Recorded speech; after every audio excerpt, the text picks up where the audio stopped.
അജ്ഞതയുടെ തിമിരം കൊണ്ട് അന്തരാകുന്നവരെ അറിവിന്റെ അഞ്ജനത്താൽ കണ്ണു തുറപ്പിക്കുന്നവനാണ് ഗുരു. മലയാള സിനിമയുടെ ചരിത്രത്തിലാദ്യമായി ഓസ്കാർ നോമിനേഷൻ ലഭിച്ച ചിത്രം. മലയാളത്തിന്റെ സ്വന്തം മോഹൻലാൽ കേന്ദ്ര കഥാപാത്രത്തെ അവതരിപ്പിച്ച രാജീവ് അഞ്ചൽ 97 സംവിധാനം ചെയ്ത് പുറത്തിറക്കിയ ദ കൾട്ട് ക്ലാസിക് ഗുരു. ഒരു മനുഷ്യൻ എന്ന നിലയിൽ നമ്മളെ വളർത്താൻ കഴിവുള്ള സിനിമകൾ എന്ന സീരീസിൽ ഒരു മലയാള ചലച്ചിത്രം ഉൾപ്പെടുത്തുന്നുണ്ടെങ്കിൽ അത് ഗുരുവായിരിക്കണം. ഇന്നും ഭാരതത്തിന്റെയും ലോകത്തിന്റെയും മണ്ണിൽ നിന്ന് വിട്ടുമാറാത്ത വർഗീയതയുടെയും വെറുപ്പിന്റെയും തിമിരം അതിന്റെ പരിപൂർണതയിൽ തുറന്നു കാണിച്ചൊരു സിനിമയായിരുന്നു ഗുരു. ഒരു മത തീവ്രവാദിയായി മാറുന്ന മോഹൻലാൽ അവതരിപ്പിച്ച രഘുരാമൻ എന്ന കഥാപാത്രത്തിന്റെ ആത്മീയ പരിവർത്തനവും നിയോഗവുമാണ് ഈ സിനിമയുടെ കേന്ദ്ര ഇതിവൃത്തം.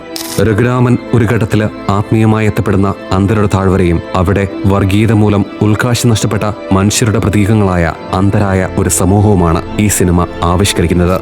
അന്ധരുടെ താഴ്വരയിലെ വർണ്ണവിവേചനം എത്ര അർത്ഥശൂന്യമാണെന്നും അതിന് കാരണമായ അജ്ഞതയുടെ തിമിരത്തിന് ഉത്തരമെന്താണെന്നും കണ്ടെത്താൻ ശ്രമിക്കുന്ന രഘുരാമൻ ഉന്നയിക്കുന്ന ചോദ്യങ്ങളും പറഞ്ഞു വെക്കുന്ന ആശയങ്ങളും ഇന്നും എത്ര പ്രസക്തമാണ് എന്നതാണ് ഈ സിനിമയെ ഇത്രത്തോളം ഗംഭീരമാക്കി മാറ്റുന്നത്.